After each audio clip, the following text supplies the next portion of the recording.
느보산에서 내려놓습니다 라는 말씀으로 여러분 말씀 전하겠습니다. 여러분, 내일 지구가 멸망한다면 무엇을 하시겠습니까? 이제 내일이 올까지 우리 10시간 남았습니다. 내일 지구의 멸망이 온다면 여러분은 무엇을 하시겠습니까? 유명한 철학자 스피노자는 오늘도 한 그루의 사과나무를 심겠다고 말했다고 합니다. 그런데 이 스피노자가 한 말이 아니라고 하더라고요. 이거는 우리나라에 있는 사설에서 스피노자라고 잘못해서 나와서 그렇게 됐다고 얘기하고, 실제는 이 말을 마틴 루터가 했다고 합니다. 종교개혁을 했던 마틴 루터가 내일 지구가 멸망하더라도 오늘 나는 한 그루의 사과나무를 심겠다, 이 말을 했다고 합니다. 독일 나치의 아주 급박한 상황 속에서 고백교회 목사님들이 이 마틴 루터의 이 말을 인용하면서 오늘의 상황이 절망적이어도 내일 지구가 멸망한다고 할지라도 오늘 나는 소망을 가지겠다라는 마음으로 이 말을 했다고 합니다. 여러분은 내일 지구가 멸망한다면 무엇을 하시겠습니까? 말씀은 하지 마십시오. 그냥 마음만 생각하시기 바랍니다. 우리 신명기 모세의 마지막 말씀인데, 우리 이렇게 한번 서로 보면서 인사해 볼까요? 하늘나라 한복판에서 봅시다 하고 우리 서로 이야기하겠습니다. 하늘나라 한복판에서 봅시다. 예, 여러분, 하늘나라 한복판에서 볼 줄 믿습니다. 예, 여기가 조사오니 아닙니다. 하늘나라 한복판에서. 예. 오늘 모세는 모압 평지에서 느보산에 올라가 여리고 맞은편을 보죠. 여호와께서, 하나님께서 길랏 온 땅을 보여주십니다. 단까지 보여주시죠. 이번 성지순례 갔을 때, 요단 동편으로 갔을 때 가장 먼저 간 곳이 느보산이었습니다. 여기 느보산에서 전망한 곳입니다. 이게 잘 드러나진 않는데 앞쪽에 있는 푸른 곳이 모압 평지입니다. 이제 거기에서 이제 이스라엘 백성이 이제 그 요단강을 건너 이제 가나안 땅으로 간다 하고 이제 거기 진을 쳤었고, 가운데 길게 된 곳이 거기가 요단강이고, 바로 건너자마자 여리고입니다. 그리고 저쪽 오른쪽에 보이는 약간 파란색이 갈릴리 호수고요. 여기서 안 보이는 왼편에 예루살렘까지 다 보입니다. 그러니까 느보산에서 보면 모든 가나안 서편이, 하나님께서 약속하신 땅이 한눈에 들어오죠.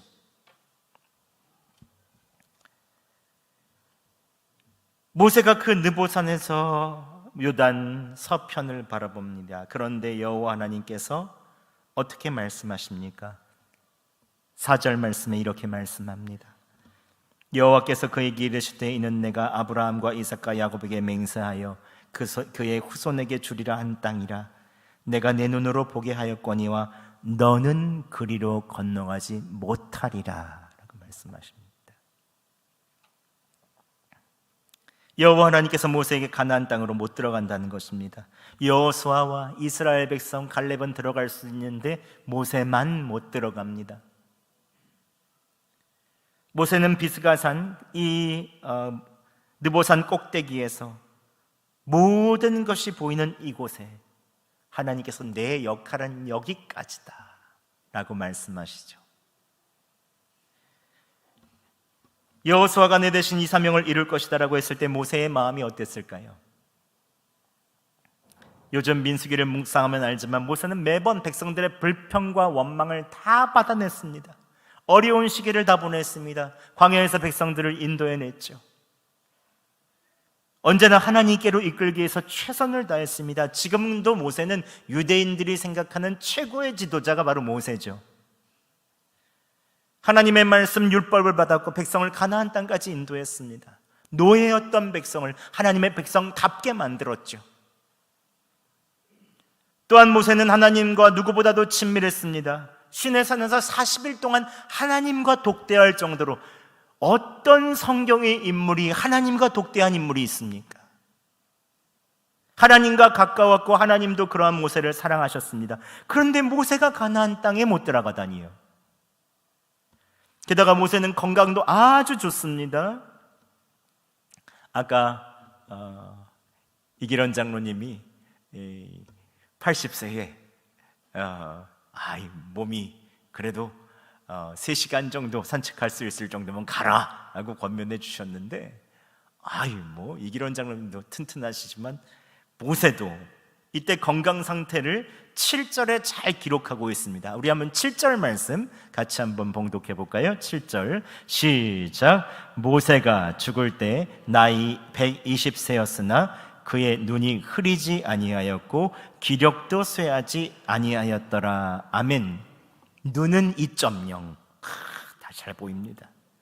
알통까지도 나올 정도로 기력이 쇠하지 아니하였고, 꿈도 그에게는 명확합니다. 가나안 정복의 꿈이 있죠. 젊은이들보다 더했으면 더했지 못하지 않습니다. 120세가 되어도 눈도 잘 보였고 기력도 쌩쌩했습니다. 청년 같았습니다. 그런데 들어가지 못하다니요.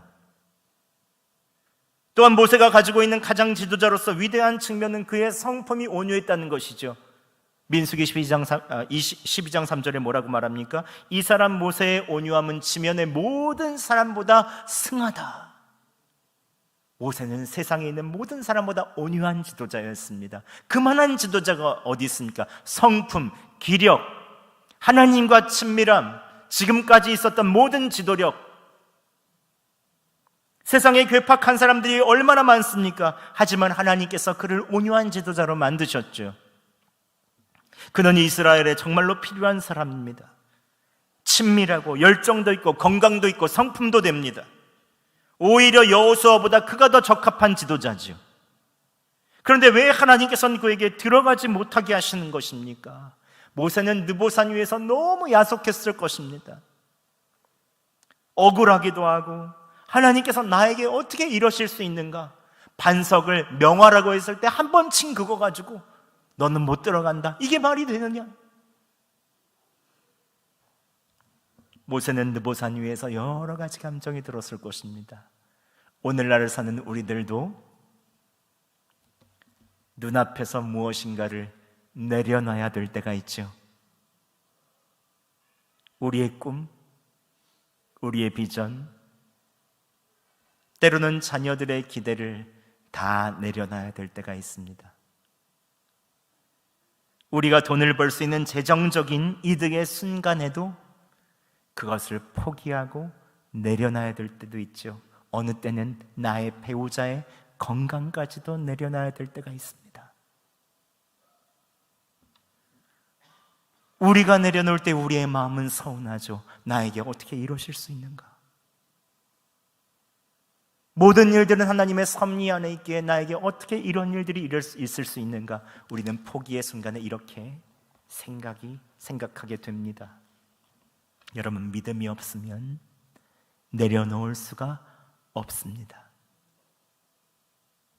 그럼에도 불구하고 오늘 하나님께서는 모세가 가나안 땅을 앞두고 모든 것을 내려놓게 하시죠. 함께 5절과 6절 말씀 저희가 함께 봉독해 보겠습니다. 시작. 이에 여호와의 종 모세가 여호와의 말씀대로 모압 땅에서 죽어 벳부올 맞은편 모압 땅에 있는 골짜기에 장사되었고 오늘까지 그의 묻힌 곳을 아는 자가 없느니라. 아멘. 그때에 있는 모든 구절은 간단히 나와 있지만 아마 이렇게 되지 않았을까 싶습니다. 모세는 모든 백성들을 뒤로하고 따라오지 말라고 하고, 아는 자기를 기억하지 않게 하려고 하나님께서 준비해 주신 골짜기로 내려갑니다. 그 당시에 무덤들은 모두 다 동굴 안에 있었죠.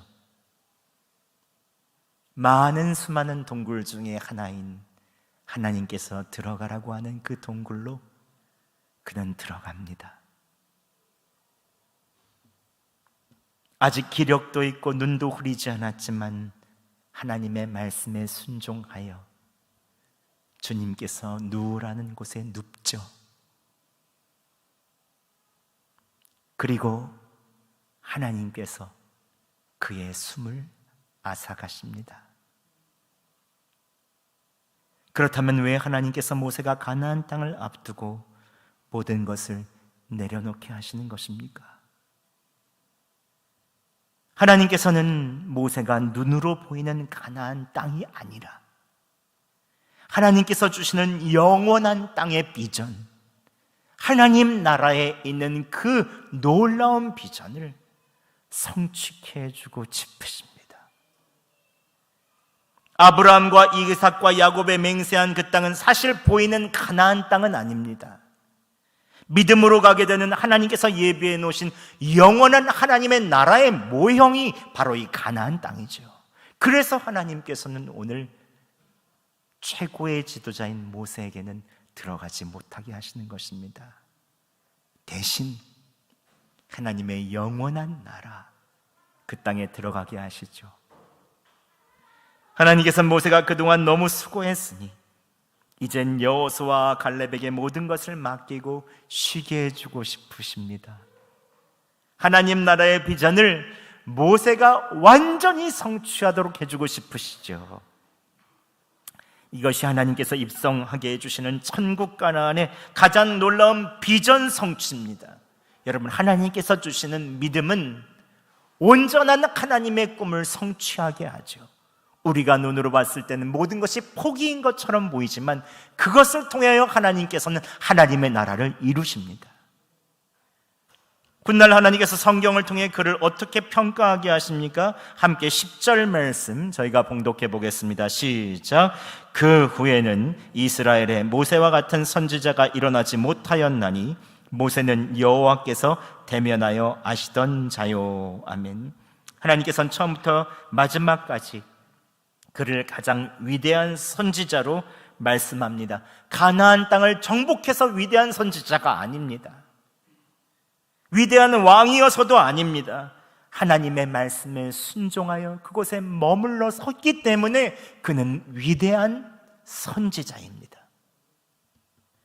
여러분, 이번 성지순례 때 성지순례팀이 느낀 건 중에 많이 있지만 그 중에 큰 것이 있습니다. 사람의 뜻으로 할 수 있는 것이 없더라고요. 하나님께서 성지순례팀에게 철저하게 순종하게 하셨습니다. 거친 광야에서 모든 것을 내려놓게 하셨고, 시험 받으신 주님을 바라보며 우리도 모든 것을 내려놨고, 때로는 브엘세바의 깊은 우물에 돌을 던지면서 우리에 있는 모든 자아의 가장 어두운 것들, 습관들을 다 그곳에 던졌습니다. 무엇보다도 예수 그리스도의 십자가의 길을 통하여 고난과 어려움 속에서도 생명을 포기하시며 구원을 주시고자 하는 예수 그리스도의 깊은 사랑을 느꼈죠. 그 자리에 머물러 포기하는 것, 그것이 가장 큰 완성이며 그것이 가장 큰 하나님의 나라의 이루어짐입니다. 믿음이란 무엇입니까? 하나님을 위해서 포기할 수 있는 용기, 그것이 바로 믿음입니다. 여러분은 무엇을 포기할 수 있겠습니까? 나의 습관, 여러분에게 자주 오는 유혹, 여러분의 집착, 나의 자존심, 여러분 무엇을 포기하고 그 자리에 내려놓을 수 있습니까? 이 시간 삶의 자리로 나가기 전에 여기가 느보산이라고 생각하시죠. 여러분, 여기에서 무엇을 내려놓고 다시 세상으로 가시겠습니까? 주님은 위대한 일을 해서 위대한 사람이라고 하지 않습니다. 모세와 같이 하나님의 말씀에 따라 그 자리에 내려놓고 생명까지도 포기하는 예수 그리스도를 예표하는 그 한 사람, 그 한 사람을 향하여 가장 위대하다고 평가하시는 것입니다. 우리의 믿을 도리인 예수님께서 무엇 때문에 우리의 생명을 포기하신 것입니까? 가장 아픔의 자리, 고통의 자리에서 우리를 구원하시기 위해서 생명까지 내려놓으셨습니다. 여러분, 가장 위대한 성취는 무엇을 이루는 것이 아닙니다. 얻는 것이 아닙니다. 나의 전부를 내려놓는 것이죠. 믿음이란 무엇입니까? 오직 주님을 위해서 포기할 수 있는 용기입니다. 용기. 여러분, 저와 함께 느보산 보이지 않으십니까? 느보산에 같이 올라가시지 않겠습니까? 우리 성동교회가 또 언덕에 있으니 여기 느보산이라고 생각하시죠? 예. 성지순례의 마지막 요단 동편에서 가나안 땅을 바라보며 우리는 더 높은 하나님의 나라를 바라봐야 합니다. 오늘 이 땅에 있는 모든 것을 내려놓고 하나님 나라의 꿈과 비전을 향하여 나아가는 여러분 되시기를 예수 그리스도의 이름으로 축원합니다.